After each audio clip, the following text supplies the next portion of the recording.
Olá, pessoal. Tudo bem? Finalmente consegui entrar. Tchau, Eduardo aí.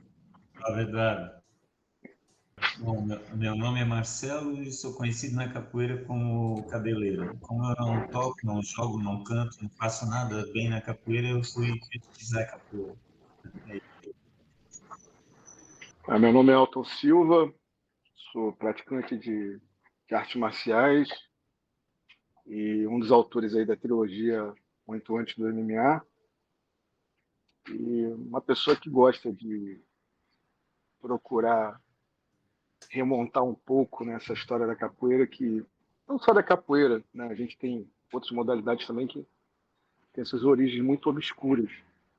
Então, junto com o Eduardo, a gente traz essa proposta de fazer um resgate um pouco mais dramático, um pouco mais profundo, sobre essas raízes que acabaram se fixando no Brasil, de diversos modelos de sistemas de combate, e a gente vai falar um pouquinho hoje com essa grata surpresa desse vídeo, né? Então, queria agradecer pelo espaço do canal e pela parceria, né, cara, que a gente vem fazendo, não só você, mas o pessoal lá do grupo Capoeira Marcial, né? Tem todos ali, não vou falar o nome de todos, porque eu seria indelicado de esquecer o nome de alguém, são muitas pessoas. Então, agradecer aí, não só essa força, né? Mas muitas das vezes até esse carinho aí nas redes sociais, que estão sempre ajudando a divulgar não só o meu trabalho, o trabalho do Eduardo, o trabalho do Cabeleira.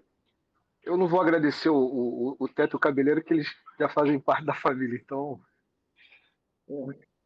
e agradecer o Eduardo aí por essa caminhada juntos aí, já fazem.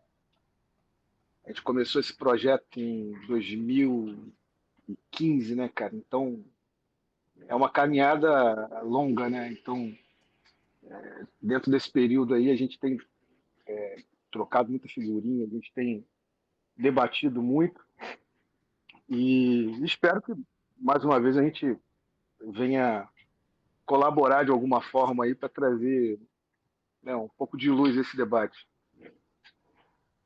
Bom, eu sou Eduardo Corrêa, apesar do meu nome estar só Eduardo Machado Corrêa. Eu sou coautor da trilogia Muito Antes do MMA. Não sou faixa preta, não sou mestre, não sou sensei, não sou capoeirista, não sou lutador, nem ninja, nem samurai, mas eu sou apaixonado pelas artes marciais, principalmente pela história dela. E quanto mais antiga, mais misteriosa, mais eu me interesso. Cara, esse vídeo, na verdade, ele é um vídeo da Cinemateca. A gente já vem fazendo um trabalho aí de tentar resgatar alguma coisa nesse sentido, né? Muita coisa ali voltado para a própria trilogia, né? Eu e o Eduardo, a gente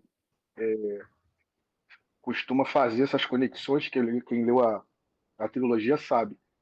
Então, lá no começo da pesquisa, a gente já tinha achado muita coisa ali interessante.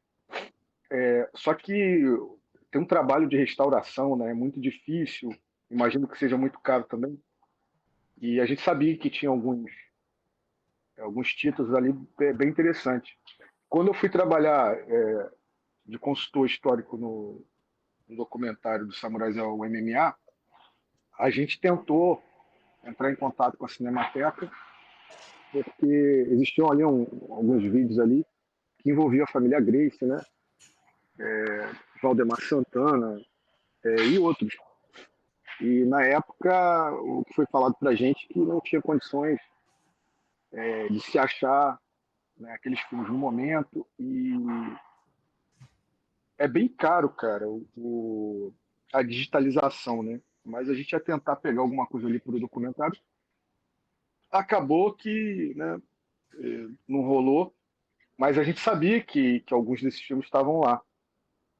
E o, o Ramon, né, que tem aquela página Capoeira Utilitária, o Ramon achou esse primeiro vídeo, entrou em contato comigo, né, que ele sabia que tinha muito a ver com o que a gente fala ali na trilogia. né, dessa conexão entre artes marciais, dessa era de ouro, né, das artes marciais no Brasil na década de 30, e acabou passando para mim. Então eu achei assim, no primeiro momento, eu falei, caramba, cara, tudo que a gente fala ali, né, tá condensado desse vídeo. É um vídeo da Polícia Especial de 1939. Ele tem uns 5 minutos, né, mas é uma apresentação em São Paulo. Para o pessoal que não conhece a Polícia Especial é uma polícia de elite criada ali, né, no início do governo Vargas, né, em 1932. 1932. Isso. Exatamente. Ele cria uma polícia onde ele dá ênfase a muitos atletas, né? E principalmente pessoas ligadas às artes marciais, né? A sistemas de combate. Então, já no início ali, você tem os irmãos Gracie, né? Dentro da Polícia Especial, você tem o Senhorzinho, você tem o Bijoca, que é um outro personagem também muito interessante da capoeira e do jiu-jitsu, que ele foi meio que esquecido.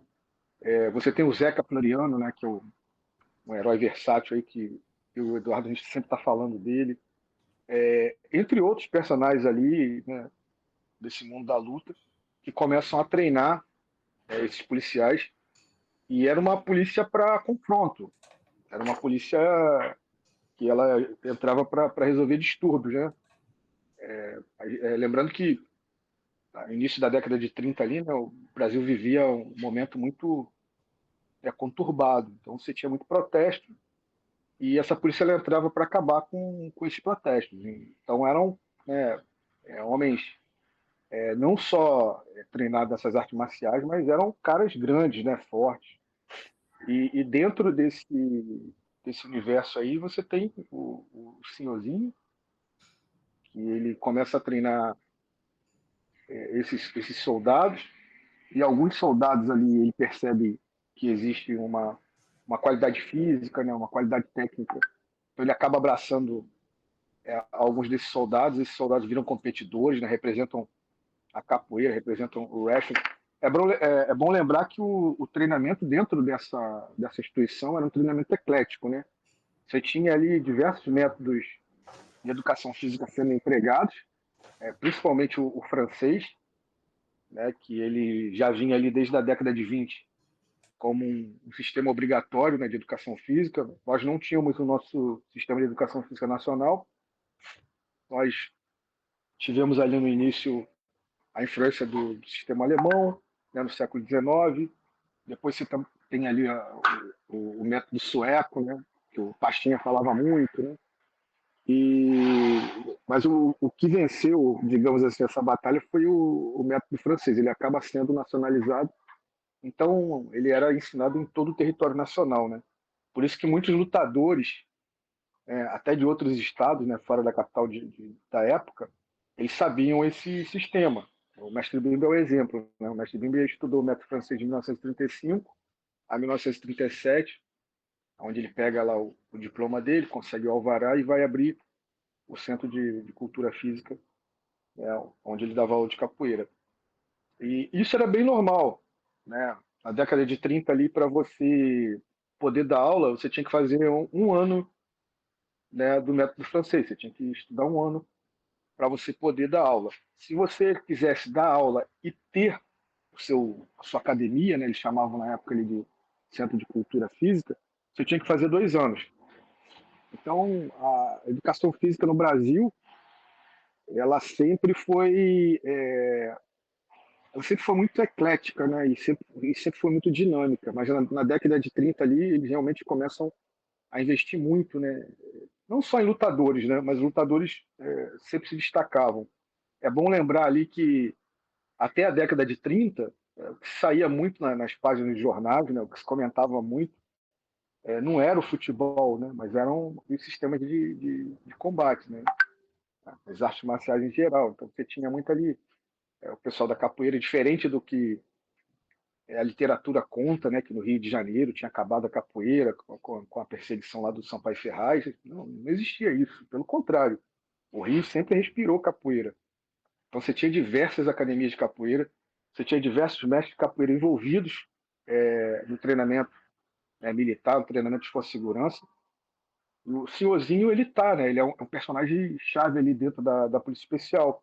Ele fica de 32 até final da década de 40, ali, início de 50. A Polícia Especial ela acaba, vira Polícia Municipal, que depois vai virar, né, a Polícia Militar, que a gente conhece, enfim. Mas Polícia está Civil, muito ligado Polícia a esse Civil do Rio de contexto. Janeiro, Polícia Civil, isso. a A Polícia Civil. Estado da Guanabara, a criação, aí ela é transformada em Polícia Civil.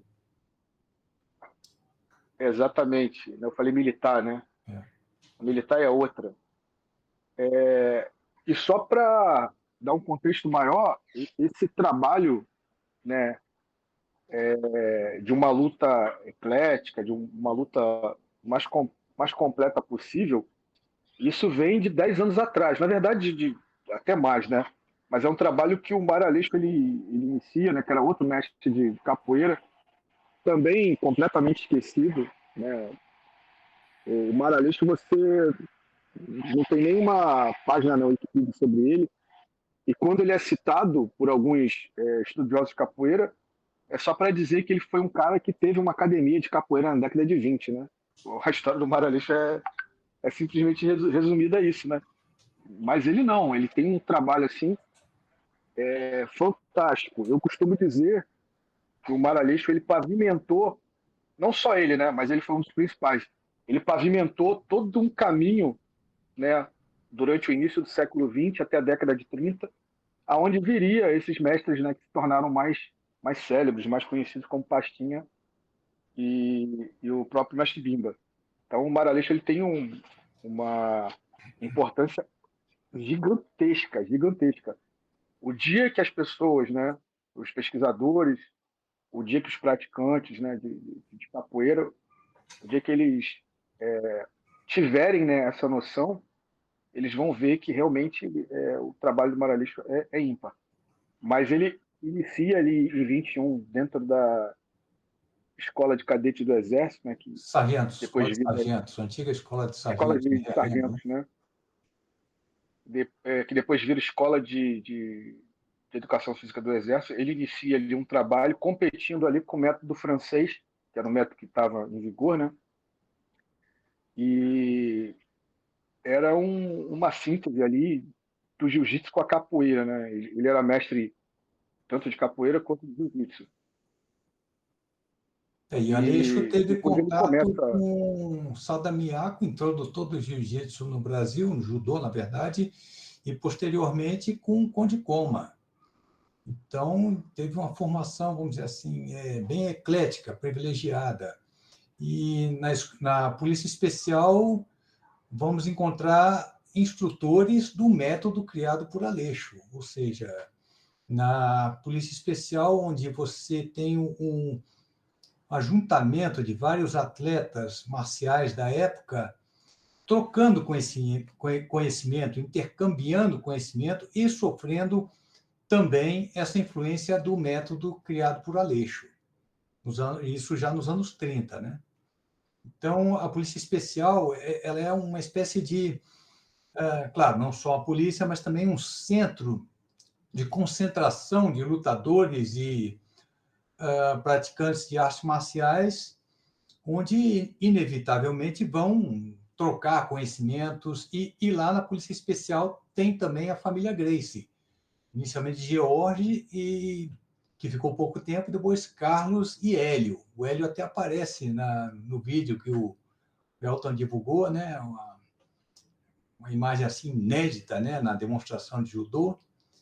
E outra coisa que eu acho interessante nesse vídeo é aquele treinamento com bastão, que, a meu ver, é uma herança, né, do jogo do pau português, que tem uma estreita relação com a capoeira ainda no século XIX, capoeira carioca, né, no Rio de Janeiro, das Maltas, uma herança, um conhecimento trazido pelos portugueses, e que vai ser, inclusive, ensinado como disciplina marcial em algumas academias nos anos 20, acho que até 30, no Rio de Janeiro, 20, Esse aí é o conceito das capoeiragens. São influências diversas, movimentos diversos e fundidos em um sistema único que foi se transformando, né?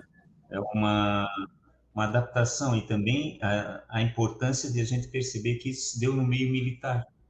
Então, o que se procurava ali era um sistema de combate militar para contenção de multidão, para combate ao crime, para uso em guerra. Então, é preciso que quando a gente está falando, entender que quando a gente está falando de uma capoeira aqui, dentro de um ambiente militar, não se está falando do jogo da capoeira no sentido que nós conhecemos hoje em dia, mas sim dos elementos formativos que foram se transformando. Hoje, conversando com um colega, surgiu o exemplo do Papai Noel Vermelho, né? Hoje em dia a gente reconhece o Papai Noel Vermelho, mas o começo da história é lá com o Santa Claus. Será que Santa Claus e Papai Noel Vermelho são as mesmas coisas? Será que a capoeira que a gente conhece hoje em dia é a mesma coisa do passado? Será que a capoeira baiana tem essa distinção pela música, mas a capoeira carioca não é capoeira? Né? Elas são formas diferentes de expressão, mas principalmente, na minha opinião, e a gente tem conversado, né, nesse tempo aí, e percebendo a importância do uso das armas. Se não é o uso da arma pelo próprio praticante, é o uso da arma contra o praticante. Então, isso é determinante. A questão do bastão, além da influência portuguesa, tem a própria influência africana. Tem muitos jogos de combate com vara, com bastão. As técnicas de perna e principalmente o footwork, né, o trabalho de pernas que se faz para manejar as armas, tira as armas, parece o quê? Uma ginga. Por quê? Porque quando tu estás usando um sabre, tu precisa cortar na tua frente, tu não vai deixar a perna da frente parada para o sabre cortar a tua perna.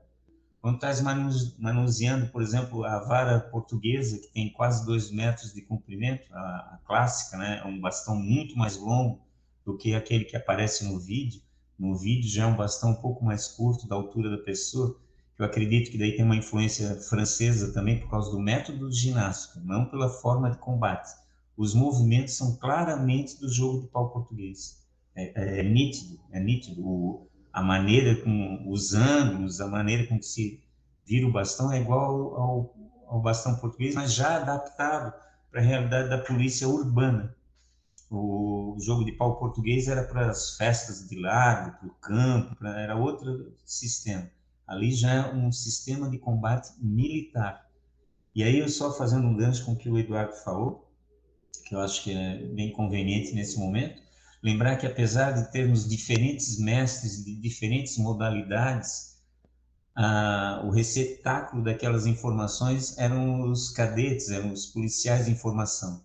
Então, aquelas pessoas receberam um tipo de formação tão heterogênea, tão transdisciplinar, que o que eles passaram a praticar, né, depois daqueles ensinamentos de jiu-jitsu, de savate, de wrestling, de capoeiragem, já era outra coisa. Já era um ataque e defesa lá que remontava muito mais ao Mário Aleixo, exatamente do que aqueles sistemas separados que eles aprenderam e que acabaram sendo o tubo de ensaio que criou uma nova maneira, um novo comportamento de lutar. Creio eu que muitas dessas pessoas, ao sair do meio militar, foram para os rings, foram lutar. Quem gostava de lutar seguiu, né? Ou na educação física ou na forma de luta. Mas eu acredito que tudo que veio a se misturar, né? Montando essas capoeiragens, nunca foi num sistema puro. Por exemplo, ali podia ter os movimentos do jogo de pau português, mas já não era mais o jogo de pau português. Já não era mais o tamanho da vara, já era um propósito diferente. Então, eram adaptações.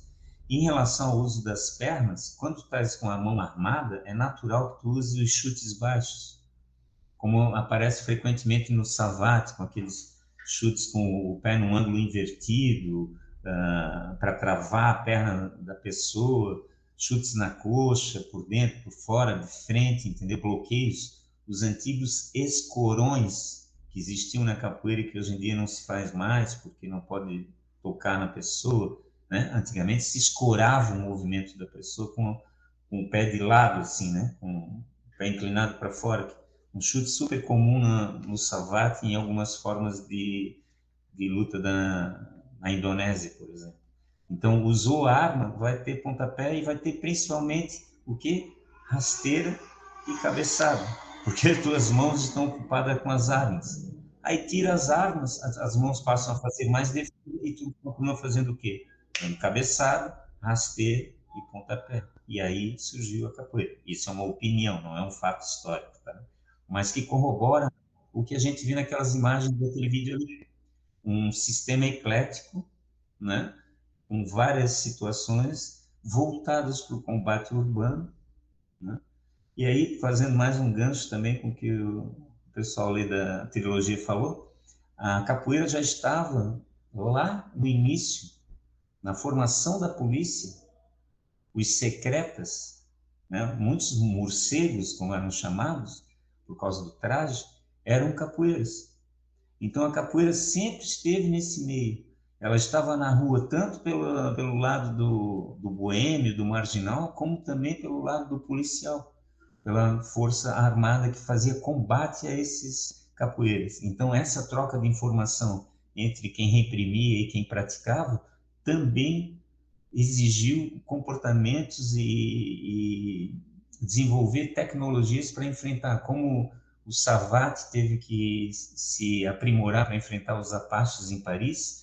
As polícias no Brasil também tiveram que ter conhecimento das capoeiragens para poder enfrentar esses lutadores num nível de equidade, pelo menos de técnica, né? E com um detalhe que é a polícia tinha que conter os capoeiras. Os capoeiras não tinham que conter ninguém. Os capoeiras podiam passar por cima de todo mundo. Daí a questão das armas volta a ter protagonismo. Bastão, bengala, faca, navalha, saco de moedas, tamanco, tudo isso virava arma. Aí a polícia tinha que desenvolver técnicas eficientes que conseguissem ser aprendidas em um curto espaço de tempo para que essas pessoas fizessem repressão aos capoeiras. Onde se buscava essas informações e um sistema organizado dentro dos métodos de ginástica.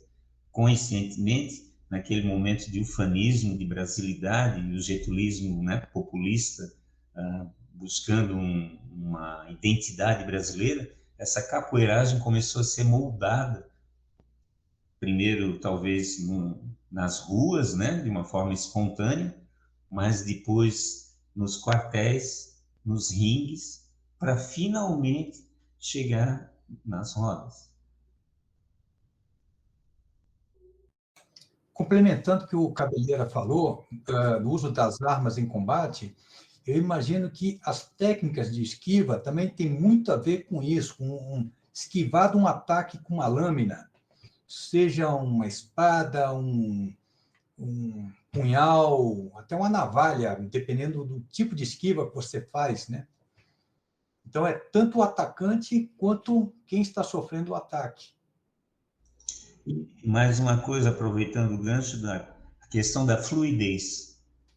Quando tu usa uma lâmina, por exemplo, tu não pode confiar num golpe só. Tu vai ter que desenvolver uma técnica que consiga dar 4, 5 cortes, né? Para, no mínimo, paralisar, ou seja, atacar a mão do outro, do adversário, para tirar a arma, outro para fazer se aproximar dele, e um terceiro golpe ainda para ser o definitivo. Normalmente, tu já vais fazer mais 2 cortes definitivos depois desse primeiro. Então, as defesas vão ter que ser tão fluídas quanto os ataques, né? Quando a gente vê uma luta de jogo de pau português, por exemplo, tem essa fluidez, né? E aí tem um exercício muito interessante no jogo de pau, que é uma pessoa sentada numa cadeira e o outro de pé usando o bastão. Então, o que está em pé tenta circundar o da cadeira, e aí a movimentação de pernas parece demais com a ginga. Porque ao passar o bastão pelo lado, ele tem que tirar a perna para o bastão passar. E quando ele roda para o outro lado, ele tira outra perna para o bastão passar. Então ele fica intercalando uma perna para trás e outra para frente. Não nos moldes como é a ginga hoje em dia, marcada, mas com essa triangulação que lembra demais, por exemplo, as lutas da Indonésia, né, das Filipinas, enfim. E mais um detalhe importante, lembrando que nesse período aí desse vídeo, né, desse tempo que a gente está comentando, a bengala tinha recém saído da moda, né, mas ainda estava presente em algumas situações. E a bengala é uma arma, né? Então, manusear a bengala já era quase era natural, era espontâneo, né? E as lâminas, principalmente para os trabalhadores urbanos, né, e até os rurais mesmo, era uma constante. Todo mundo tinha sua faca, o seu canivete, sua knife, né, que é uma aquela da knife, né, da inglês. Então isso aí também significa esse vídeo que a gente vê aí, por exemplo, num primeiro momento quando eles fazem os movimentos com o bastão, mas a gente vê nitidamente que é uma ginástica, né? Mesmo que tenha um gesto marcial, mas tu percebe claramente que é uma ginástica. No segundo momento do vídeo, já tem um direcionamento marcial. Mas aí lembra o quê? Além do jogo de pau português, me parece também que tem algumas técnicas para baioneta, né? Porque a gente tinha recém saído da Primeira Guerra e estávamos caminhando para a Segunda, né? Então essa belicosidade estava muito aflorada. E essa ideia de nacionalismo, de ter uma identidade nacional, também era uma segurança, né, para o país, para a nação, para essa identidade ser convocada em situações de conflito, que explodiam no país inteiro, né, de revolta dos tenentes, enfim, né? O bota abaixo no Rio de Janeiro, desde aquilo ali é sempre uma convulsão social. Então, precisava ter uma polícia específica para conter isso, né? E foi também, dependendo do contexto, do momento, do grupo, mas não exclusivamente. Rapazes, vamos deixar assim, ó, é resistência, às vezes é a resistência da polícia. Ainda sobre a bengala, Cabeleira, não sei se você já viu um modelo antigo de bengala que é uma lâmina. O cara abre e puxa uma lâmina. O Elton me deu uma de presente, cara. Me deu uma Caraca. bengala estoque, que tu tira o cabo e dentro é um estoque, igual do cangaceiro, inclusive, né? Sem corte, para estocar, né? Para furar o adversário. Mas o senhorzinho, né? Não vamos chamar de mestre, senão vamos dizer que o senhorzinho tinha uma coleção de bengalas, inclusive com pistola embutida, enfim, né? E as técnicas de bengala estavam pelo mundo todo, não era só no Brasil, né? O Sim, Savate, tem vários manuais, né, estrangeiros, franceses, os moringues, né? Eram bacana, né? malandros que usavam o calinda, enfim. Além sim, a Petrópolis. Ciríaco, Nascimento Grande, Pastinha, Bimba com seus guarda-chuvas, entendeu? Porque também eram peças do vestuário. As pessoas Armas elegantes, dissimuladas. isso, e usavam, né, como uma peça, né? Então ninguém achava estranho o cara sair com uma bengala sendo jovem, por exemplo, né? Cadê o Elton? Estava quieto muito tempo, é estranho. Em relação também em relação também ali aquelas cenas de bastão ali, a gente vê que nesse pós Primeira Guerra Mundial surgiram muitos manuais de baioneta, manuais de combate militar, né? Enfim, e esses métodos ficaram conhecidos. E algumas experiências nesse sentido eram feitas justamente no ambiente militar. Então, as pessoas tinham acesso a esses manuais e faziam, né, experimentos. Por quê? Porque cada nação estava buscando essa coisa da sua identidade nacional, de ter né, um método próprio, né, criado pelos brasileiros, né? O esforço ali do Luiz Murat, enfim, esse esforço para criar um método estava ali nesse vídeo. Isso fica muito transparente, muito transparente. Pode-se ver ali, por exemplo, algumas semelhanças com a capoeiragem, que é a uniformização, o uso do apito para o cara comandar as tropas, né? A perfilação de todos organizados frente a frente, nos saltos mortais e domínio de corpo, né? Luta agarrada, luta de pancada, boxe, enfim, tem todo um laboratório acontecendo ali. E um detalhe mais importante que eu acho é a questão do sparring. Ali acontecia um sparring, as pessoas lutavam mesmo.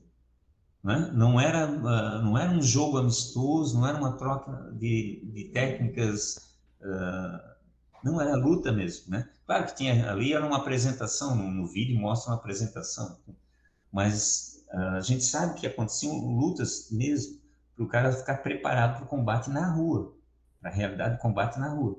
Tem uma cena ali que aparece movimentos de savate, uns socos meio assim de baixo para cima, um pouco meio estranhos assim, mas é porque Estilizados, né?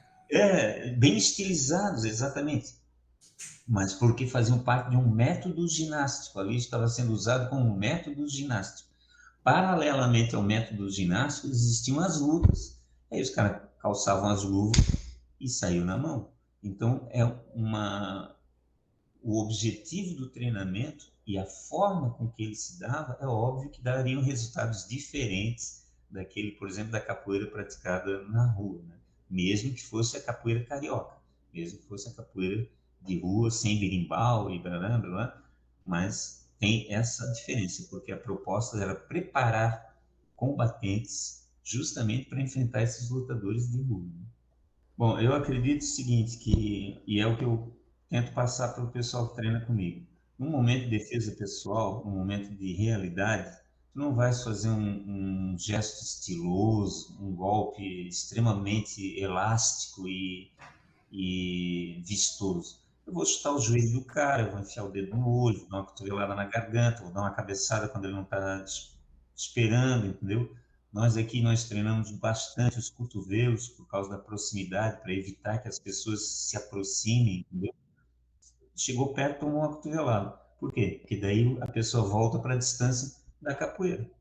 Se eu deixar ele chegar perto, inevitavelmente a gente vai se agarrar. E capoeira, né, não é para isso. Então, usar a capoeira como luta, no sentido de identificar que aquele gestual é capoeira, ela tem que se transformar e ser regrada de tal maneira que se transforme num esporte de combate. Porque a capoeira, como luta no sentido de defesa pessoal, ela não vai se parecer capoeira.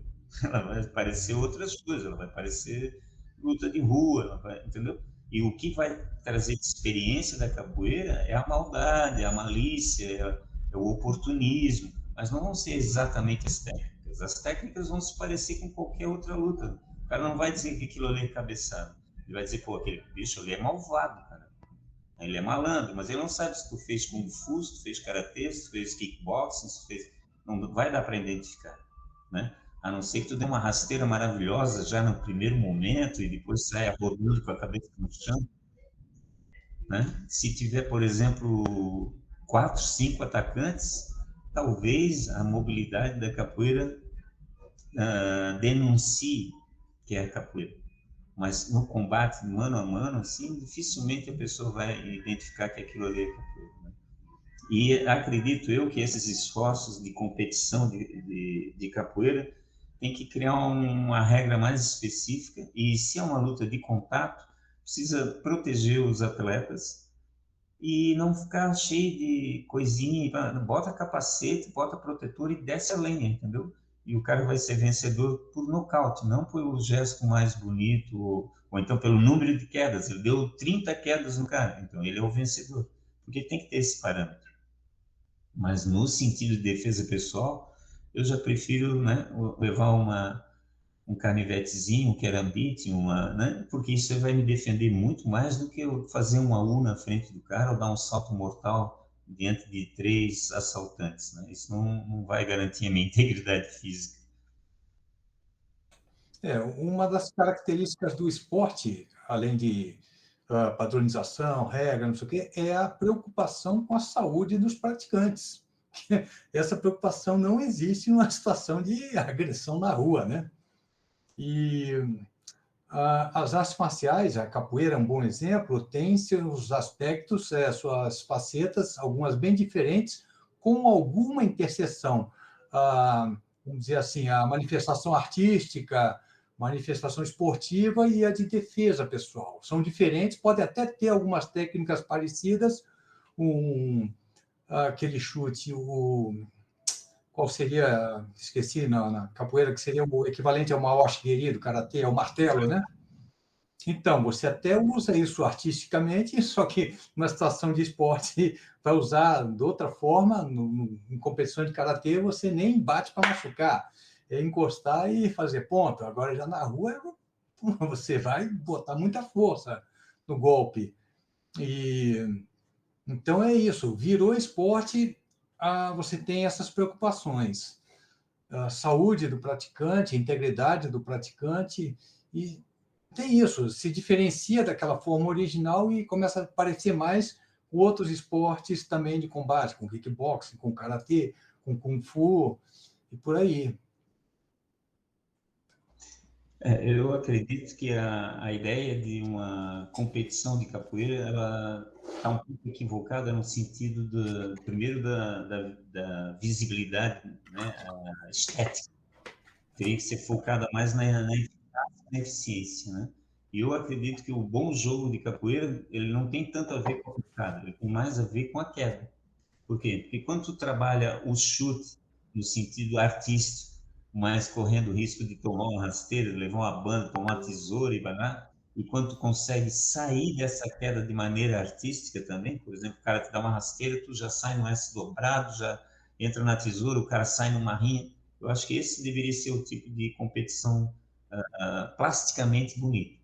E o outro sentido é o seguinte, bota a proteção e desce a lenha. Por quê? Porque o chute da capoeira pode matar. Não, não é isso. A gente vê isso no kickboxing, a gente vê isso no wushu, a gente vê isso no sanda, no sambo, enfim, em todos os lugares. Também tem esses chutes, também dão cabeçada. Não é isso. É que, por exemplo, tu vais rodando, rodando, rodando, rodando. O primeiro chute está a 40 por hora, o segundo está a 45, o terceiro está a 50. Se, por exemplo, tu consegue fazer isso, um cara bem treinado de 120 quilos de músculo, imagina a terceira pancada, né? Se o cara tomou a primeira e não caiu, está meio grogue, mas o outro atleta não percebeu que ele está com grogue e já coloca mais duas meia-lua na cabeça do cara, imagina depois de 10 lutas como é que a cabeça do cara vai estar.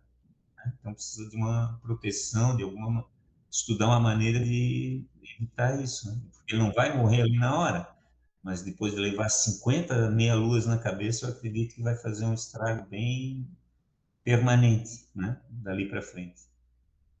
Mas, desculpa interromper o raciocínio, mas vamos voltar para o vídeo, porque essa questão da capoeira esporte, é um tema que se a gente começar a conversar, vai longe. Vamos focar ali no vídeo, porque essa é a proposta do encontro.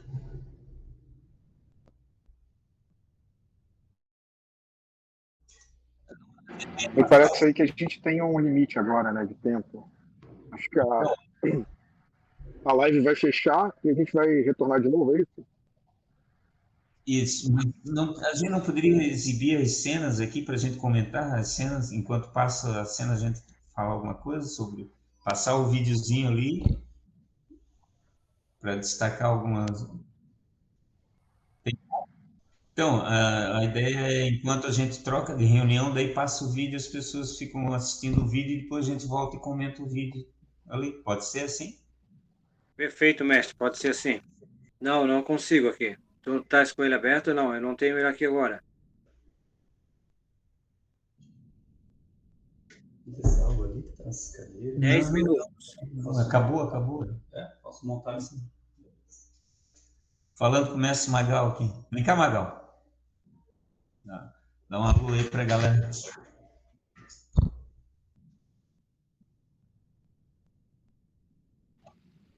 Grande Magal. Boa noite, pessoal. Tudo certo? Grande mestre Magal. Elton, Como é que tá, meu mestre? Tudo Tranquilo? certo. Vamos que vamos, né? Não. Depois eu tenho uma surpresa para você e para o Teto. Você vai ficar por aí, não vai? Boa. Tem roda hoje, né, cara? Vocês acham que a gente ia deixar de fazer a roda? Não, mas olha. Já vou ali organizar ali para fazer a roda já. Daqui a pouco eu boto minha carinha linda aqui na tela aqui e te mostro a surpresa. Você e o Teto. Legal. Valeu, pessoal. Valeu, meu irmão. Tudo de bom. Ó, aqui assim, ó, tem live aqui, mas a roda não para, porque é assim que a gente firma as tradições, entendeu? Não é, não, hoje tem isso, não tem roda. Amanhã tem não sei o que, não tem roda. Não sei, não, tem roda. Eu posso não ir na roda hoje, mas a roda acontece. Ô, Elton, e tu destaca alguma coisa ali daquele vídeo, enquanto nós estamos aqui esperando o vídeo? Vai começar? Não, para... Assim, ó, aí, ó, tá aí, ó. Vocês notam ali que eles ficam batendo palma? Lembra quando iam dar a baiana lá no início dos treinos de jiu-jitsu antigamente, que o cara batia a palma em cima e pegava embaixo? Olha ali como eles batem palma, cara. O tempo todo dão umas palminhas. Bate palma. É. Isso me lembrou aquele vídeo do Hollis treinando lá com o irmão, né?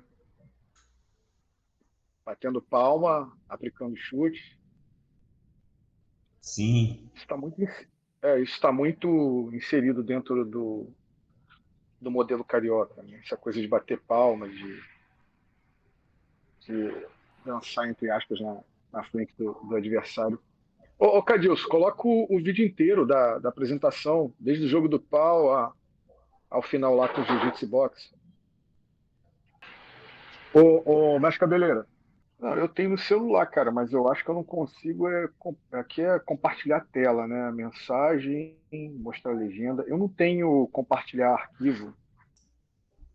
A gente fez um teste da outra vez, lembra? Eu não consigo. Enquanto a gente espera a sequência, deixa eu mostrar uma coisa para vocês. Coloquei endereço ali nas mensagens. E aí, como é que estão? Primeiro eu quero mostrar pro Teto pro Magal, ó. Aí, Magal, ó. Aí, Teto. Homenagem a vocês. O Mestre Cabeleira estava falando sobre a geração de manuais, né, dos métodos. Conseguiu? Aí. Tá, fala dos manuais, o Elton, enquanto o Teto agiliza ali. Então, o Mestre Cabeleira estava falando sobre a produção de vários manuais, né, na tentativa de se criar um método. Isso ocorreu em todo mundo, né? No Brasil não foi diferente. Então a gente sempre na procura de se desenvolver um método. Tá conseguindo? Ó. Vamos lá. Então aí a sede da Polícia Especial em São Paulo, em 1939. Ela foi inaugurada em 1935. Baseado no modelo, né, do Rio de Janeiro. Aí aparecem várias autoridades. Olha só, hoje estava vendo um documento que o Teto achou ali, de 1931, em que um grupo de escoteiros de Itajaí, que é uma cidade próxima aqui de Brusque, vieram a Brusque e demonstraram jogos de escotismo, ginástica, capoeiragem, tá? Em 1931, um grupo de escoteiros, ou seja, esse modelo de ginásticas nacionais era uma coisa comum. E até escoteiros aqui em Santa Catarina, no Vale do Itajaí, em Santa Catarina, em 1931, faziam passos de capoeiragem, né? Ou seja, era uma coisa que não era exclusiva desse ou daquele lugar, né? Era uma prática relativamente comum nesses meios, no meio militar, no meio, né, da exaltação do civismo, porque acontecia inclusive dentro do escotismo.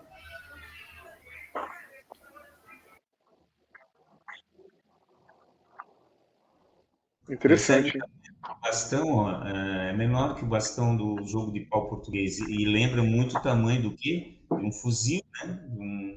De uma espingarda, né? Para poder também, e o gesto também lembra um pouco, vê, ó, o gesto da baioneta, né? Quando a arma está calada, né? Ó, quando leva para o lado, ó, o gesto não é como se estivesse usando uma baioneta, ou seja, preparar um povo para a guerra. Né? Savate estilizado. E aí é a escola de Joinville braba, né? Joinville, exatamente. Deixou marcas profundas ali na E embutido também a ideia segurança do pública de São Paulo. aí na forma Oi? de dança, mas também embutida a ideia do kata, ou do kati, Isso. né? Das formas, né? Um método para aprender mais rápido e poder produzir mais soldados, né? Ó, aí Esse é método o jogo do pau português. Só que com um bastão menor, por quê? Para ser mais prático, né? Quem sabe sejam varas de birimbau e a gente não sabe. agora vem o interessante, ó.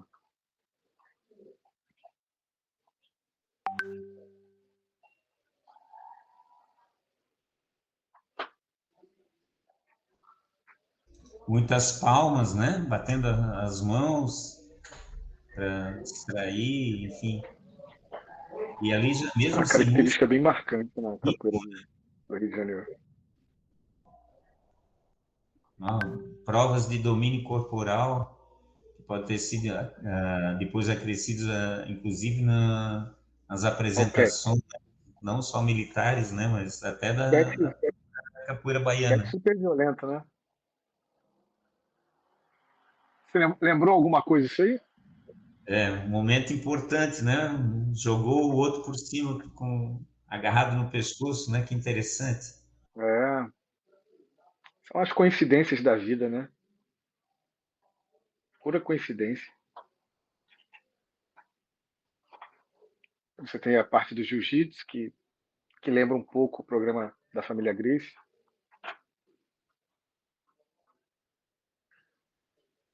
Esse Eu vídeo volto, é eu fantástico. volto a destacar o ecletismo, né?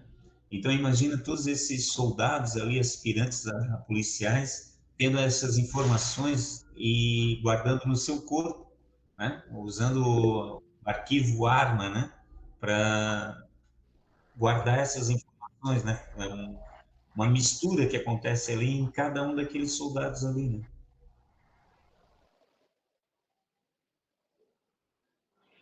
E esse contexto da Polícia Especial ele se espalha, né, pelo Brasil. Você tem a primeira ali no Rio de Janeiro, em 1932, a segunda é em São Paulo, em 1935. Não, Bora, beleza, vamos entrar na outra sala, então. beleza. Edson, como é que tá aí no chat aí? As pessoas estão interagindo? Como é que é? Rapidinho, o vídeo vai ser passado de novo, porque eu estou usando o celular e o computador. Ah, beleza. Tá, ô Tô... Marcelo, tu estás com o computador? No computador? Sim, tu tens o vídeo aí no computador, não? Não. Ah, beleza. O serviço, não estou em casa. Já estamos no ar? Então, conclui ali o que estavas falando. Quando puder, é só falar. Bora. Então, esse modelo ele é criado em 32 e existem umas informações bem interessantes, né, sobre a criação da polícia. O primeiro centro de treinamento, o primeiro centro de treinamento da Polícia Especial ficava no morro que hoje ele não existe mais, né, no centro do Rio. Era o antigo morro do Santo Antônio, que ficava de frente para o Morro do Castelo. Esse Morro do Castelo ele ficava atrás da Biblioteca Nacional. O pessoal tem uma referência ali geográfica. Bem no Então, se centro você do tiver. Rio. Exatamente. Se tivesse de frente da Biblioteca, né, da Nacional, tu ia ver o Morro de Santo Antônio. E esse morro ele era considerado o reduto da capoeiragem, né? Então, tu consegue encontrar ali muitas imagens da época do senhorzinho treinando com esse pessoal, visitando esse pessoal. E a sede da Polícia Especial ela ficava exatamente no alto do morro. Então, só por aí você já tem uma ideia, né, do contato, né, dessas pessoas e até mesmo, né, da inclusão de algumas dessas pessoas dentro da Polícia Especial. Existem algumas fotos do senhorzinho no final de, acho que é 37, 38, né, mostra o treinamento de capoeira ali no alto do morro. Existem umas fotos também do mestre Hélio Gracie com alguns negros super fortes, né? Uma espécie de treinamento, o que a gente acha também que é o Morro do Santo Antônio, porque tanto o senhorzinho chegou a morar ali, né? Depois que ele foi ser instrutor da Polícia Especial. E o Hélio e o Carlos, eles também foram instrutores, né, durante um tempo. Eles ficaram de 32 ao final de 33. Aí depois tiveram um problema com a justiça, né, e tiveram que abandonar o projeto. Mas tiveram aí, né, um ano e pouco aí dentro da Polícia Especial.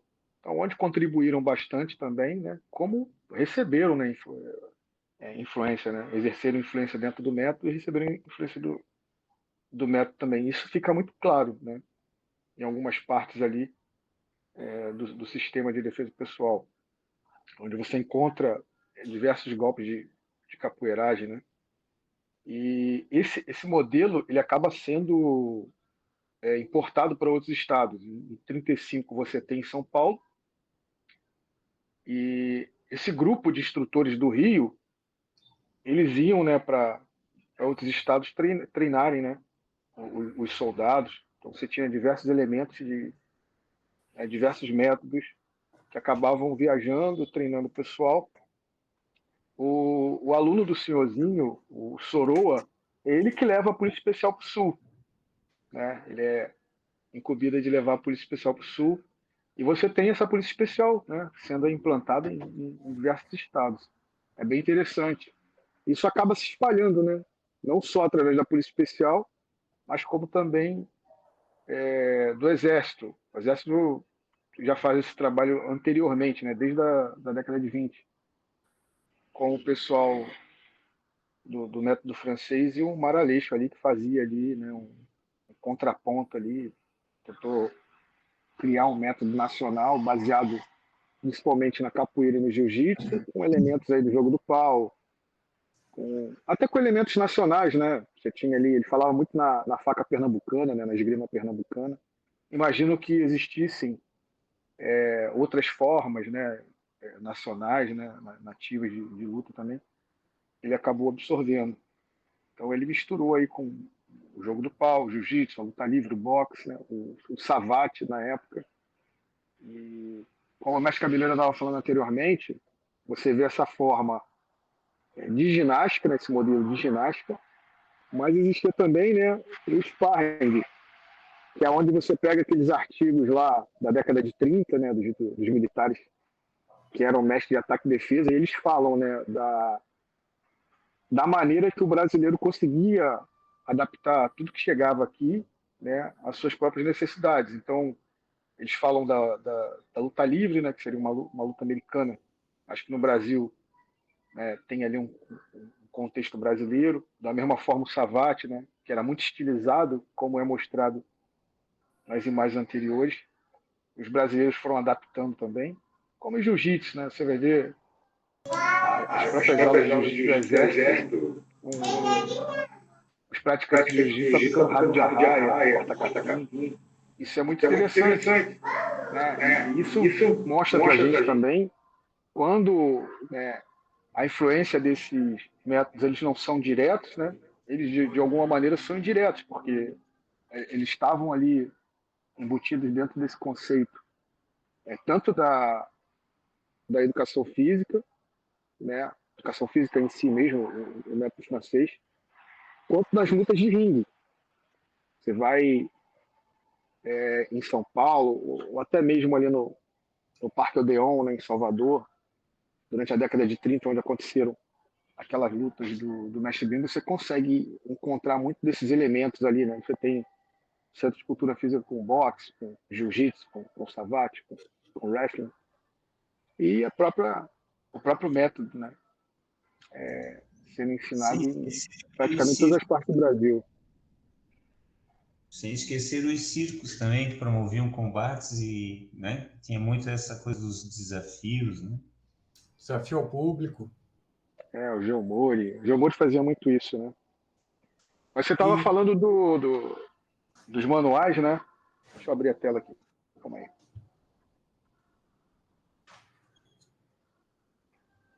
Esses manuais, eles acabam ganhando assim, um destaque muito grande dentro do Brasil, né? Tanto na parte de difusão mesmo, né? Quanto na tentativa de se criar um método. Eu estou aqui com um livro. Esse livro aqui é uma raridade, né? É uma dessas tentativas, né? Se dá para ver legal aí. Esse aqui é um livro de 1933, né? Ele já vem dentro desse contexto, né? De método eclético, embora seja um livro de jiu-jitsu. Ele foi escrito pelo Capitão Bonorino. É muito interessante esse livro. E ele já é ali, né? Ele está bem preservado, embora seja um livro muito antigo. Ele já é uma tentativa de se abrasileirar, né? Você vê que é um jiu-jitsu bem abrasileirado. Anterior a esse, você tem um livro de 1926, que vem também da Escola de Educação Física, né? Que foi esse trabalho iniciado aí pelo Maraleixo. Depois você tem esse livro de 1933, o Jiu-Jitsu Nacional é o primeiro livro, né? E mais tarde você vai ter o Método Eclético, de 1937, né? Que já é muito semelhante ao que a gente está vendo aí dentro do vídeo que o Cadilson colocou, né? É uma mistura ali proposital, né? De vários métodos, né? Aí o pessoal pode perguntar, pô, mas para onde foi tudo isso? Isso acaba se perdendo em algum momento.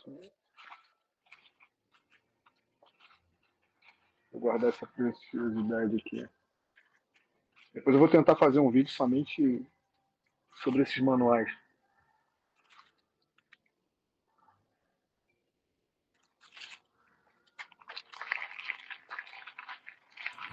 bom, esse aqui, ó, você está para ver, ele é mais recente, né? 1960. Também o pessoal, a Biblioteca do Exército.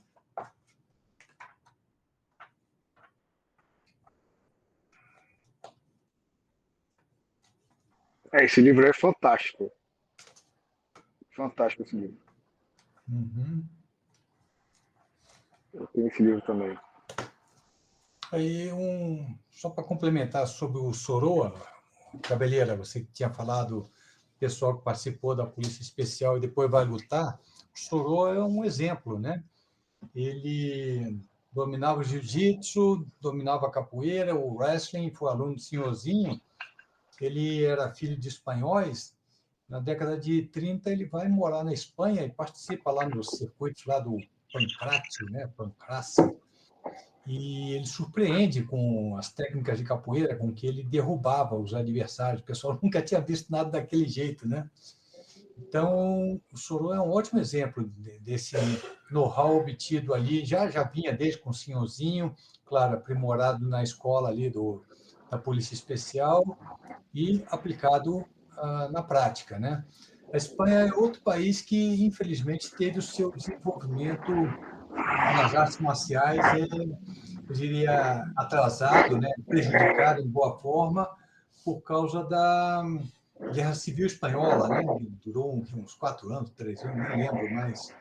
E, em seguida, começa a Segunda Guerra Mundial. A Espanha não tem um envolvimento direto, mas ela vai ficar várias décadas sob a ditadura de Franco, né? Que foi uma ditadura assim, sanguinária e que perseguiu muita gente.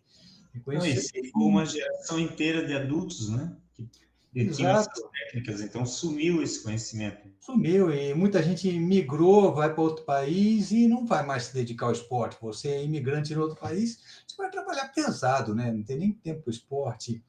E até gente que ficou na Espanha, até tem um filme que é baseado em fato, que o cara se escondeu por décadas na casa lá da esposa dele, né? Fingiu que morreu e morava ali meio que escondido, num porão improvisado. Então, isso é só para ilustrar o clima em que a Espanha viveu, e um clima desse, você é vigiado, você é denunciado, às vezes você não tem nem está fazendo nada de errado, mas os caras não gostam de você, falam que você é comunista, não sei E o os quê. lutadores também, né? Os lutadores são visados porque eles são potencialmente uma ameaça por saber lutar, né?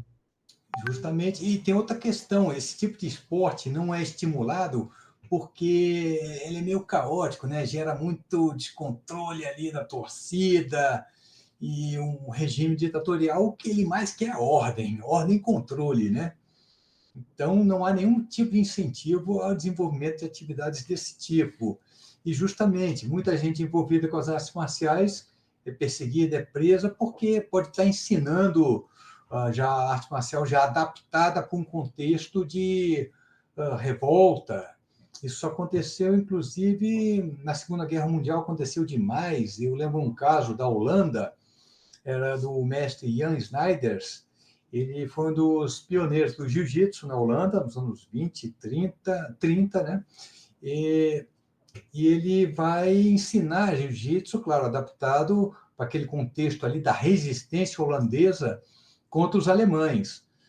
O domínio alemão na Holanda é um pouco mais suave, porque os alemães viam os holandeses como racialmente irmãos, né? Então, eles achavam que o povo todo ia aderir à causa deles, né?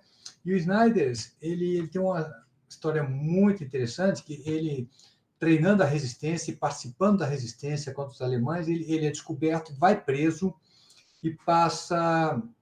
A data de execução dele é marcada, ele sofre muito no cativeiro com isso. Por sorte, os ingleses chegam e libertam ele, mas ele nunca mais voltou a ser a mesma pessoa, né? Com todo esse trauma de guerra. Então, esse é outra amostra, outro exemplo do que passaram os artistas marciais, a população em geral, mas os lutadores, artistas marciais de maneira geral, que nunca mais foram os mesmos. O estresse pós-traumático, às vezes, dependendo de quem dominou o país, o cara não voltou mais a dar aula de artes marciais. Tem um caso interessante, acho que é na Estônia, que a gente descobriu, o nome do camarada é alguma coisa do tipo Bernard Lipoco, não lembro exatamente. Ele é um dos pioneiros do jiu-jitsu na Estônia. Aí, primeiramente, a Estônia dava aula para mulheres, realizava muitos campeonatos. Só que aí vem a Segunda Guerra Mundial, primeiro a Estônia cai sob domínio nazista. E, para piorar, depois vem o domínio soviético, que vai durar 4 décadas, mais ou menos, né? Então, esse professor ele desenvolvia muito jiu-jitsu antes da guerra, e depois, nesse domínio soviético, principalmente, durou mais tempo, você vê ele lançando um livro, um manual de tênis. Ele continuou ligado ao esporte, só que eu li que a Estônia ofereceu muita resistência ao domínio nazista, depois ao domínio soviético. Então, um cara desse a gente imagina que foi muito censurado, muito controlado, para não dar aula. E com isso você perde know-how, você perde toda a perícia, gerações inteiras não treinam mais, aquele conhecimento se perde. E depois no sambo... Né? Hã? Não tem continuadores daquilo. Não tem continuadores, e quem está ali não pode ensinar de jeito nenhum. E, posteriormente, aí sim, chega o sambo soviético para ser ensinado na Estônia, que era uma daqueles países satélites ali da Cortina de Ferro, né? Isso só vai acabar nos anos 90. Ali também a Romênia passou por alguma coisa parecida. Eu também estava desenvolvendo o jiu-jitsu até cair, ser dominado pelos soviéticos, e aquele ditador Ceausescu vai ficar também umas 4 décadas lá na Romênia. O camarada proibiu artes marciais, e só com a queda dele, o pessoal, claro, fazia clandestinamente, né? E só depois, com a queda dele, o pessoal recupera. Aí você tem manuais que são lançados, tem todo um jiu-jitsu, umas artes marciais também romenizadas, vamos dizer assim, né?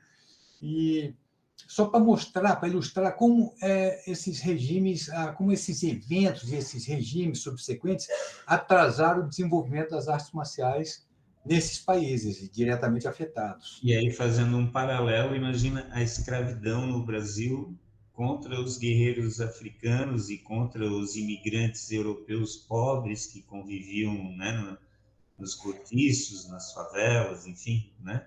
A violência em cima dessas pessoas também, no sentido de não se organizarem nem politicamente, por se agrupar como capoeiras, né? Então a violência é muito grande. E essa violência precisava de um treinamento. E esse treinamento exigia conhecer as técnicas dos lutadores de rua para poder enfrentar essas técnicas, né? E ainda adaptados para o serviço policial ou de força armada, que é de contenção, né? A pessoa não pode chegar e matar o outro, né? Ele tem que conter o outro. Então, eu acredito que isso também foi um fator preponderante para a escolha do jiu-jitsu, no sentido de contenção. A capoeiragem, por exemplo, no meio policial, o cara vai chegar, vai dar uma rasteira, enfiar uma bicuda no queixo e enfiar uma meia-lua, dar uma cabeçada no rosto de uma, sei lá, de uma senhora que está tendo bateu de carro e está nervosa, tu vai lá dar uma cabeçada para ela se acalmar? Não, né?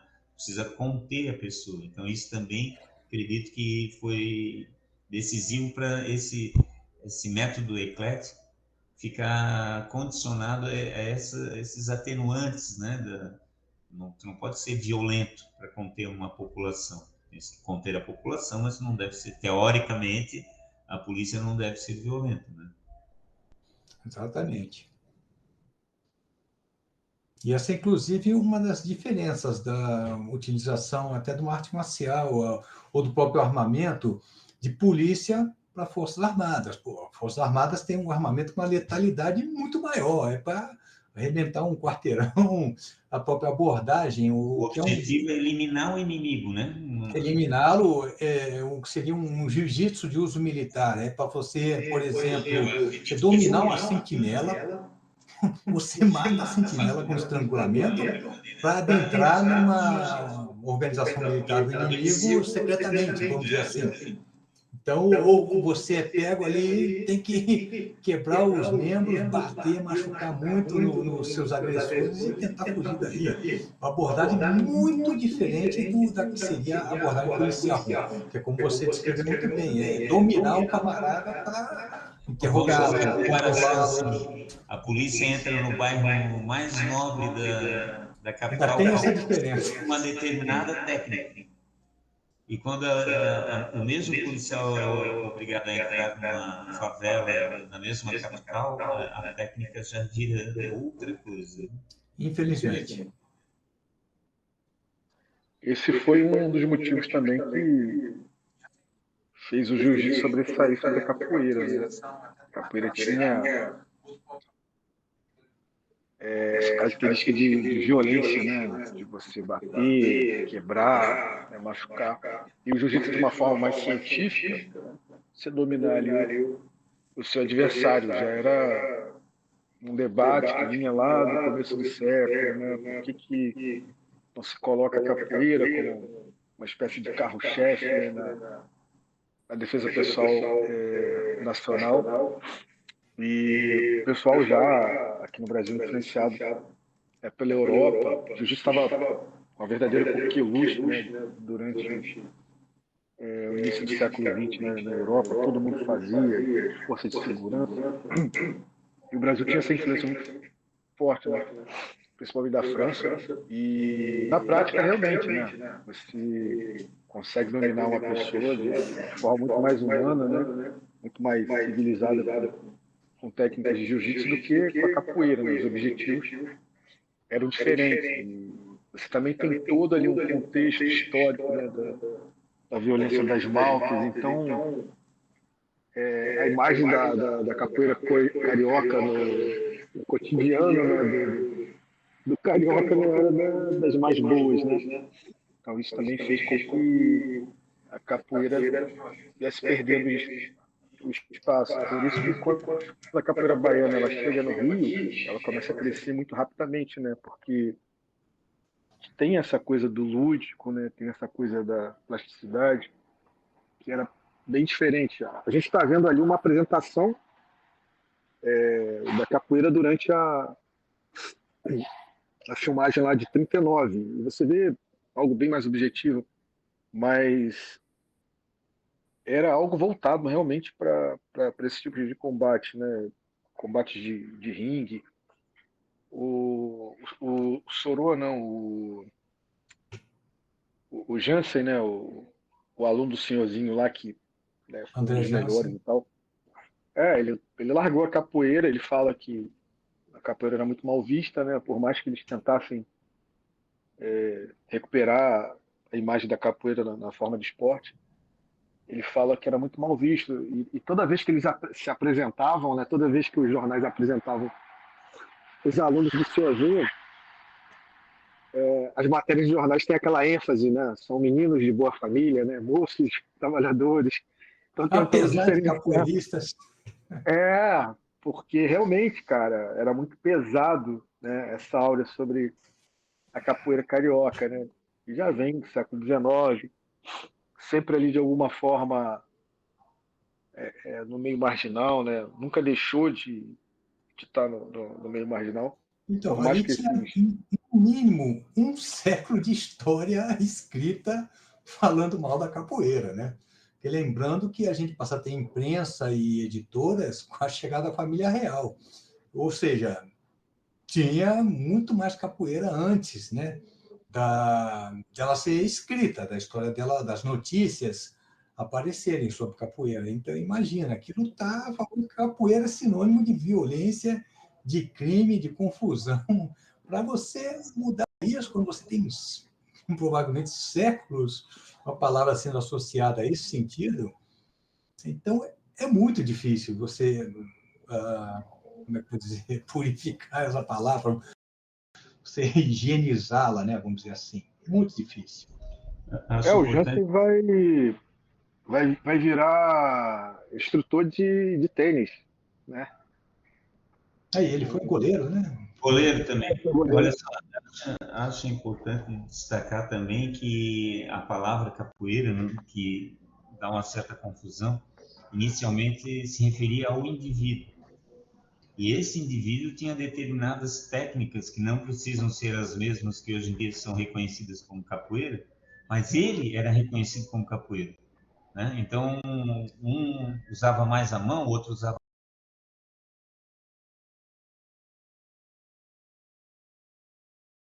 E aí o encontro dessas técnicas foram se aproximando e foram se adequando umas às outras, e aí passou a ser reconhecido como os passos do capoeira. E aí esses passos do capoeira acabaram virando passos de capoeira. E aí essa capoeira é que eu chamo de capoeiragens, ou seja, não era tão uniforme, mas existia no Pará, existia no Paraná, existia em vários lugares como forma de capoeiragens, né? Não estavam decodificadas com esse gestual que hoje em dia a gente identifica com o modelo baiano, né? Xinga e pá. Mas no vídeo ali se percebe claramente que a movimentação é capoeira, né? Queixada, aú, corta-capim, não tem como dizer que aquilo é capoeira. Só não é o modelo vigente na atualidade. Mas estão ali os elementos, a esquiva, enfim, né? Todo o gestual de capoeira já se apresenta ali, porém não no modelo que a gente está acostumado a ver, né? É interessante isso que você falou, Cabeleira. O Jigoro Kano, ele faz uma observação mais ou menos parecida com essa, quando ele estudou o estilo Tenshin Shinryu no Japão, que tinha mais grappling, mais luta agarrada, mais luta no solo, né? Mais chaves, né? E ele conhece o outro estilo, Kitoryu, que tem muita queda. Ele falou, é diferente, mas é jiu-jitsu de fato.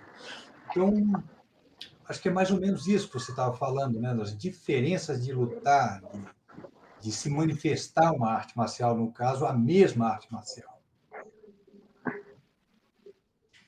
É uma incidência que pode ter fatores até geográficos, tipo, num lugar onde as pessoas usam uma roupa mais quente, que é mais frio, então tem que usar mais roupa, o cara vai preferir agarrar do que bater, porque o cara está protegido pela roupa. Um lugar mais quente, onde o cara tem menos roupa e está mais suado, tu vai preferir bater do que segurar, porque ele vai escorregar. Então, todos esses detalhezinhos, né, vão acrescentando os pormenores de um determinado sistema. O próprio Kung Fu fala-se desse tipo de diferença, As estilos do montanhas, Shun os tem rios. uma base mais larga, porque treinava-se em portos, em navios, os navios de junco, que sacudiam muito, estilos do norte tem mais perna mais alta, né, no chute, justamente, tem uma influência cultural, muitas vezes sempre ligada ao contexto que a arte marcial se desenvolve, né? Opa, Elton, não ouvi, fala aí de novo, por favor. Não foi uma moto que passou aqui, não fui eu falando, não. Até no Rio de Janeiro mesmo, você não tem essa uniformidade, né, de escolas de capoeira. Você tem uma capoeira do morro, tu tem uma capoeira do pessoal que é mais afastado. Quando eu falo morro, né, é porque existiam morros, né, no centro do Rio, né, e a vida na capital era basicamente no centro. Então você tinha vamos dizer assim, a capoeira do morro, dos morros, né? O Jaime fala isso, né, que ele subiu um morro para aprender capoeira. Ele era um grande estudante do machixe, ele queria aprender machixe, então quando ele subia o morro, via as batucadas de capoeira e acabava aprendendo também. E ao mesmo tempo ele aprendia capoeira também no Clube Ginástico Português. E ao mesmo tempo ele tinha contato com o Maralês, que já estava desenvolvendo ali um estilo de capoeira próprio, e era amigo pessoal do senhorzinho, né? Que já tem uma capoeiragem ali muito influenciado. E conheceu Lotus, né? Conheceu Lotus, né? Ele conheceu Lotus também. A própria capoeira do Lotus já era um pouco diferente, né? Então, dentro do Rio mesmo, você tem esse contexto de várias escolas, né? De vários rios, né? Como a gente fala no rios, né? Como a gente fala no jiu-jitsu. Ou estilos, né? Como nós vemos no karatê e no kung fu. E esse lance das capoeiragens, né? Que o mestre Cabeleira trouxe aí de forma bem original lá no começo. Isso é muito interessante porque ele consegue te dar uma visão muito ampla, né, desse universo, dessas escolas e dessas capoeiragens. E você tem também a migração, né, de indivíduos. Você consegue perceber isso também. Um indivíduo que sai do Nordeste e vem para o Rio de Janeiro na década de 30, é só um exemplo, né, mas isso é muito mais anterior. Você vê lutadores de capoeira chamados baianos, né? O próprio George Gracie luta com um baiano, né? O baiano de algum lugar lá do subúrbio carioca, que eu não lembro o nome. Você tem também ali o grupo de capoeiras da Bahia que é trago pelo Jaime. E o Jaime já é um sujeito que tem ali na sua veia uma capoeira carioca que vai para a Bahia. Então, essas capoeiragens elas estão sempre se encontrando, né, de alguma forma. Os navios, né? Você tem o exemplo do Capitão Souto, né? E de outros militares ali que eles saíam do Rio de Janeiro, iam passar a temporada em Belém do Pará, né? Que eles eram da Marinha, e ficavam por lá aprendendo, né? Então, isso não era só com o jiu-jitsu, mas também com a capoeira. Você tem esses indivíduos aí trocando. Que há referências, né, à forma de lutas extremamente semelhantes com o que depois foi chamado de capoeira, que são chamados de carioca, que eles estavam, né, lutando a carioca. Né? O jogo Então, carioca, a pernada carioca. Né? E já com termos jogando. Né?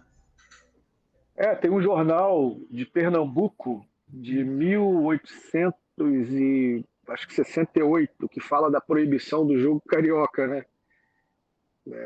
Os capoeiristas. Então tem muito essa coisa de você trocar esses conhecimentos de alguma forma. É claro que quando você olha para o sistema, né, para a modalidade, tem a sua parte estruturante ali que você vai identificar como capoeira, como karatê, como jiu-jitsu, seja lá o que for. Mas tinha as suas características regionais, né? Isso é muito interessante. E eu acho isso muito rico, né, cara? É uma pena que isso se perde. Isso acaba se perdendo. E eu sei que não é culpa de ninguém, né? Não existe assim um culpado. Foi uma consequência, né? O contexto histórico, como aconteceu com o Savate, né? Primeira Guerra Mundial ali, você mandando vários mestres de Savate pro front ali, morreu muita gente. E não demorou muito, você ter a Segunda Guerra Mundial, quer dizer, você manda mais mestres para lá, e o Savate ele quase é extinto, né? Então você tem isso com a capoeira também, é claro, de forma diferente, né? Novamente, não existe um culpado, mas eu acho eu acho uma tradição cultural, né? Muito bonita, né? Que infelizmente acabou se perdendo. Então acho que a única coisa que a gente pode fazer de alguma forma é tentar trazer isso, né? Tentar mostrar isso, tentar juntar esse quebra-cabeça, né? E mostrar para as pessoas que não existe um só estilo, né? Ou nunca existiu um só estilo, né? Você tinha diversas manifestações, né, que se apresentavam com esse nome, ou posteriormente foram apresentados com esse nome, ou que tinham outros nomes diferentes, né? Mas você olhando na base estrutural, você sabe que são as capoeiragens, né? Isso é bem interessante. O mestre Mulatinho, ele fala que quando ele vai para Pernambuco, ele já leva do DNA dele, digamos assim, né? Na escola dele, ele já leva um pouco da capoeira carioca. Ele teve contato com a capoeira carioca aqui no Rio de Janeiro e com a regional. Então ele já leva, né, um pouco dessas duas vertentes. E ele falou que quando ele chegou lá, acho que foi no início da década de 70, não tinha capoeira ainda. Mas existiam pessoas que praticavam a capoeira, mas que chamavam de canga d'água. Olha que interessante. E você tem isso em diversas localidades, né? Eu descobri há pouco tempo aqui que é onde eu moro, o Eduardo já veio aqui, ele conhece, né? Tem Cabo Frio ali, onde você foi, né? Você visitou as praias. Tinha um quilombo ali, cara, eu não sabia, eu descobri há pouco tempo. Existia um quilombo em Cabo Frio e existia um quilombo em Saquarema também, que é outro lugar que você deve ter ido também, né? O pessoal vai. E você tinha algumas práticas que são semelhantes à capoeira, né? As descrições. Isso escrito em documentos e também em depoimentos de pessoas mais velhas, né? Mas as pessoas não chamam de capoeira, né? Interessante, né? Mas de alguma forma você sabe que isso está dentro ali desse universo das capoeiragens, né? Isso é bem legal. Mas eu acredito também que esse movimento que a gente iniciou, entre aspas, né? Isso, isso vai crescer muito.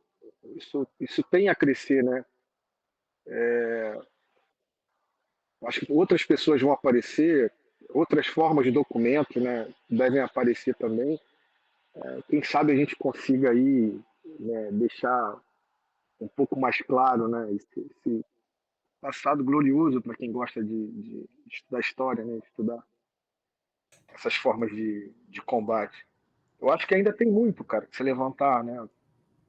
Eu, às vezes, conversando com o mestre Cabeleiro, com o Eduardo aqui, com o Cadilso, o pessoal da comunidade, sempre pinta alguma coisa, cara. E eu tô vendo que estão aparecendo mais pessoas, né? Outro dia, um rapaz num grupo aí colocou um certo documento assim, ele fez uma conexão assim que, né, eu já sabia, eu já conhecia, mas é algo assim que quase ninguém conhece, né?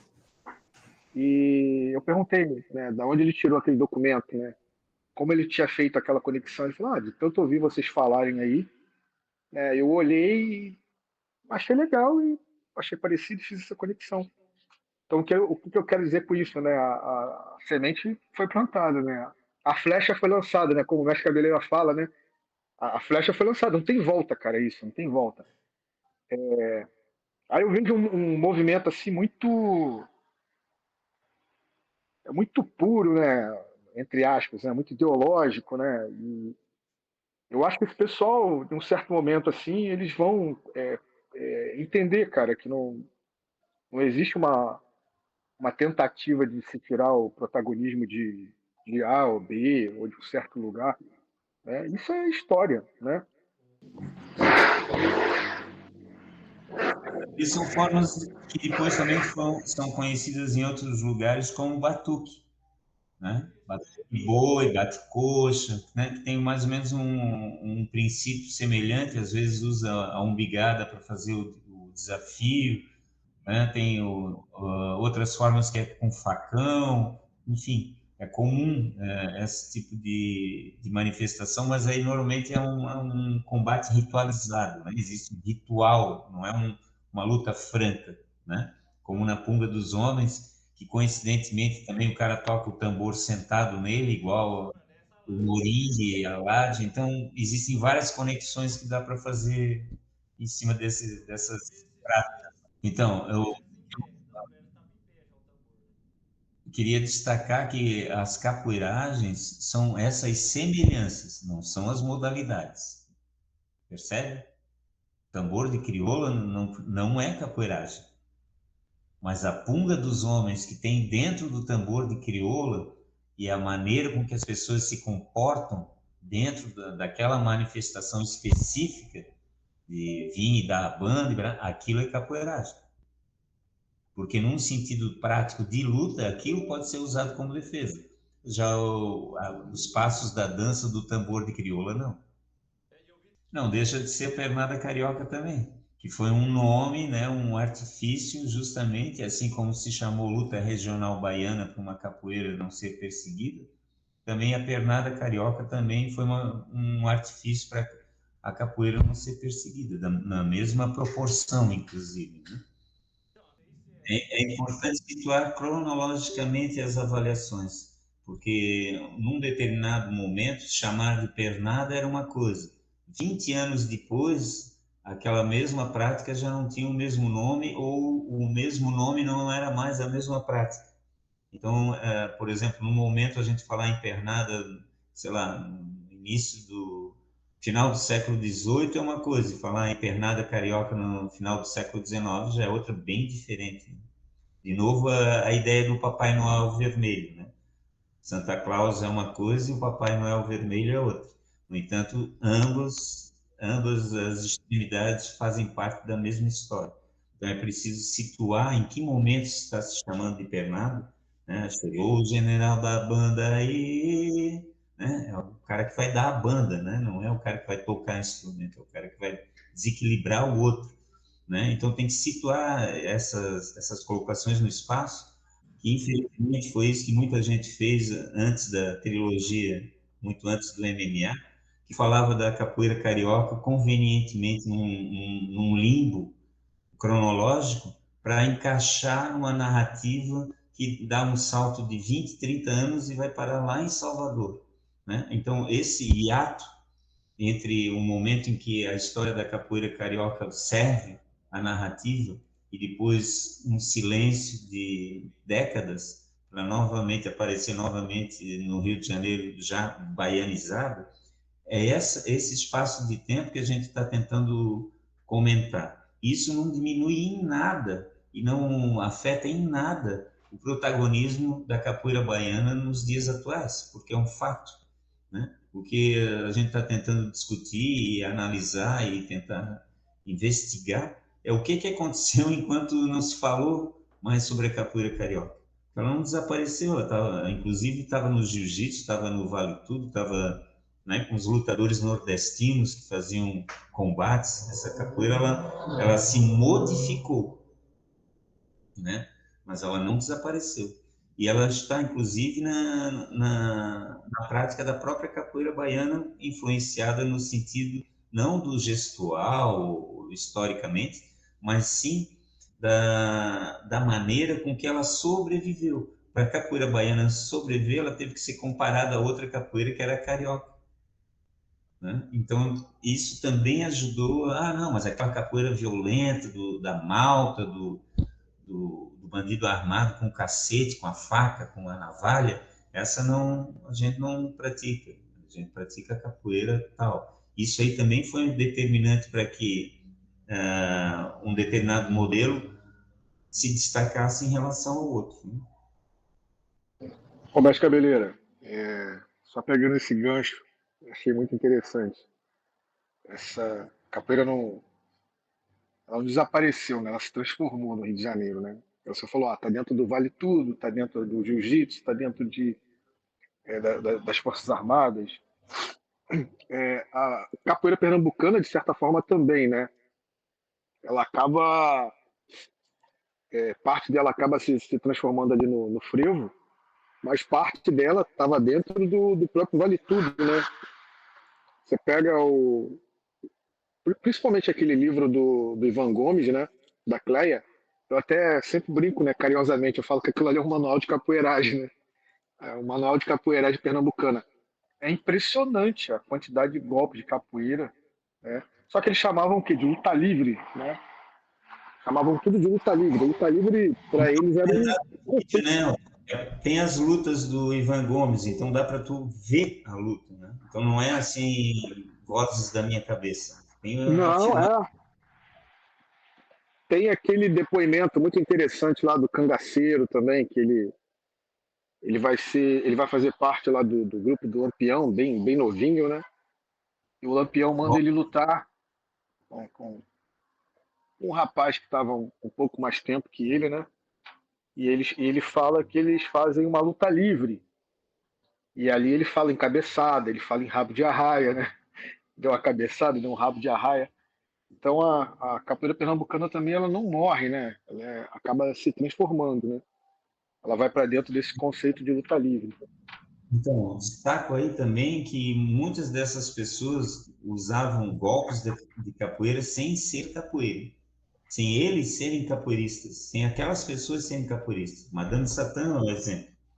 Né? Ele não frequentava jogos de capoeira, mas ele conhecia técnicas de capoeira que ele podia usar. E isso não quer dizer que ele dava AU, S dobrado, nada disso. Mas ele sabia dar uma boa cabeçada, né? Ele sabia dar um passo-a-pé, quem sabe até um rabo de arraia. Mas ele resolvia mesmo era no soco. Então, não quer dizer que por ele dar uma cabeçada e uma rasteira, ele era capoeirista, no sentido de jogar capoeira. Mas muitas dessas pessoas, como por exemplo, os cangaceiros, podiam sim brincar de lutar, né? Enquanto estavam ali descansando, né? Para elaborar as suas técnicas de luta, né?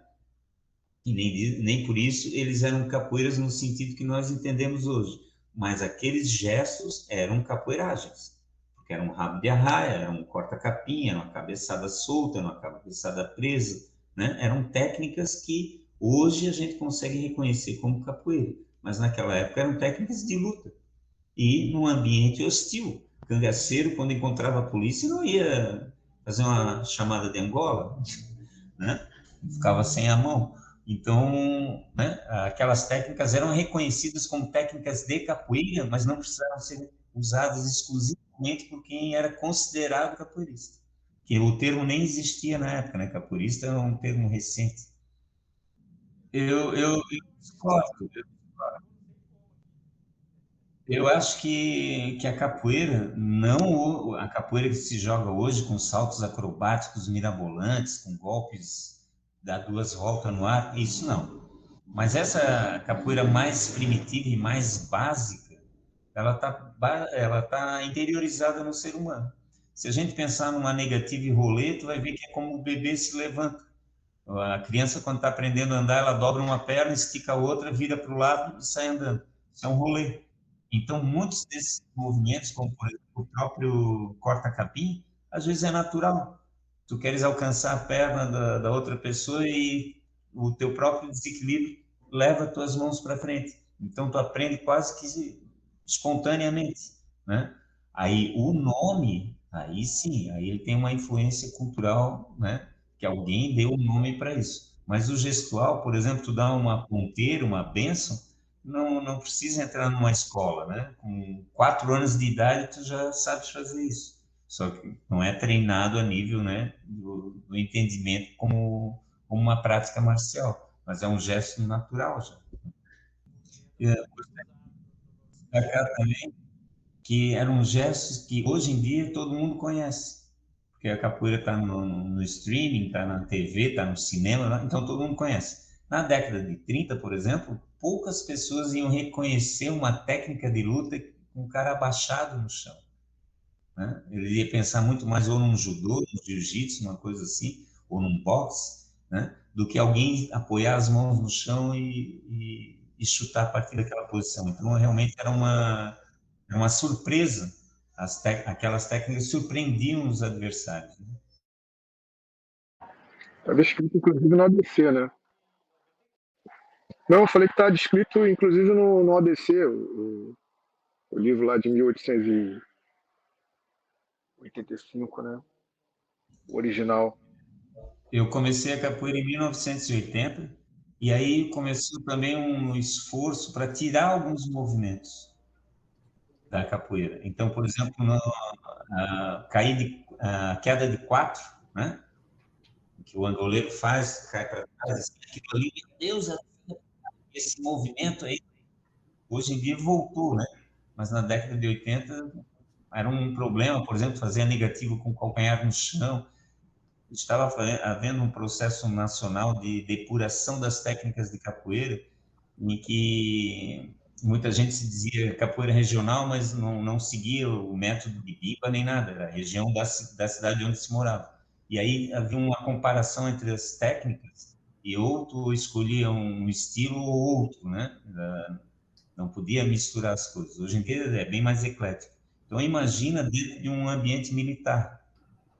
Então a escolha dessas técnicas estavam mais aqueles movimentos mais eficientes, né? Não tinha tanta firula. Porta-capim, se tu pensar bem, é uma boa esquiva, né? E dependendo da situação que tu aplica, tu consegue realmente deslocar a base do outro, porque pode ver ali, o porta-capim não é dado macio, é um chute mesmo. Chute para bater na perna do cara, não é uma rasteira como a gente faz hoje em dia, que toma cuidado, puxa devagar, não. É para bater na perna do cara, né? Pessoal, acho que o Teto está avisando aí que o tempo vai acabar, então acho melhor a gente fazer as considerações Isso mesmo, e Elton. tentar marcar outra. Estamos Tentar com marcar outra por... 3 minutos e podemos marcar outra para outro dia. Uma boa noite Exatamente. a todos aí, foi um prazer conversar com vocês, né? Espero que as pessoas que estão acompanhando tenham aproveitado também. E lembrando uma coisa fundamental, as mídias da época que registraram eram muito precárias. Eu vejo algumas observações na internet, o cara não E consegue entender a diferença. tendenciosas também. Tendenciosas. Então, o que eu quero, resumindo, o que foi registrado desses anos aí, né, bem remotos, foi muito menos do que o que aconteceu, dada essa precariedade de registro, de mídia, às vezes até tirar uma foto. Tem lutador que eu vejo o nome dele em tudo quanto é canto, no começo do século XX, mas até hoje não achei uma foto dele. Então, só para exemplificar. Então, a precariedade, a dificuldade de achar registro. É mais um Mas, mito. Então, mas pessoal, Baiano, né? Aquelas personagens que estavam sempre lutando nos combates de Vale Tudo ali, que também a gente não tem, só sabe só tem a referência do nome, né? Não consegue achar a figura da pessoa, né? o próprio Sirico, né, cara? Tem muito pouca informação dele, né? Personagem assim super importante para a história da capoeira e você tem muito pouca coisa. Mas aos pouquinhos a gente vai montando esse quebra-cabeça aí, tenho certeza que muita coisa boa ainda virá, né? Para alegria de muitos e tristeza de outros. Mas, pessoal, ó, gostei do formato, né? Embora eu esteja aqui com a cara inchada aqui de porrada aqui, não posso parecer muito. Mas eu gostei muito do formato, gostei de encontrar vocês aí, novamente. E eu acho que a gente pode fazer essa roda aí, escolher um dia da semana que fique melhor para vocês. Aqui para mim, cara... Só não sexta-feira que é dia de roda, cara. Eu ia falar isso, porque eu moro na praça praticamente, né? Então é muito som aqui. Então a gente poderia marcar, não sei, eu acho que quarta-feira seria um dia legal para todo mundo, ou terça, um dia o início da semana. O teto depois vê aí, a gente conversa no grupo ali, né? A gente vê o melhor dia e a gente tenta fazer uma durante a semana. Você tem vários personagens ou vários eventos aí que a gente pode conversar. Eu tô doido para chamar o mestre GG para a gente falar só sobre o simpósio. Trazer o mestre GG. Há tempo que eu tô querendo fazer isso, né? Trazer ele para falar só sobre o simpósio ali, que ele sabe muita coisa de simpósio, muita coisa dos bastidores ali. E a galera lá do grupo, lá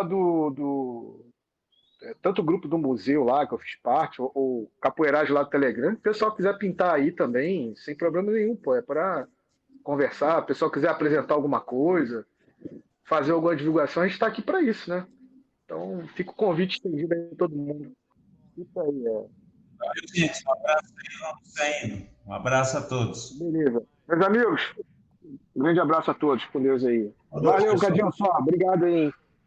Muito legal isso aí. Teto, vou tomar aqui um Starbucks aqui em sua homenagem. Sua homenagem do Magal. Forte abraço, meus amigos. Tudo de bom aí. Foi bem legal, bem legal.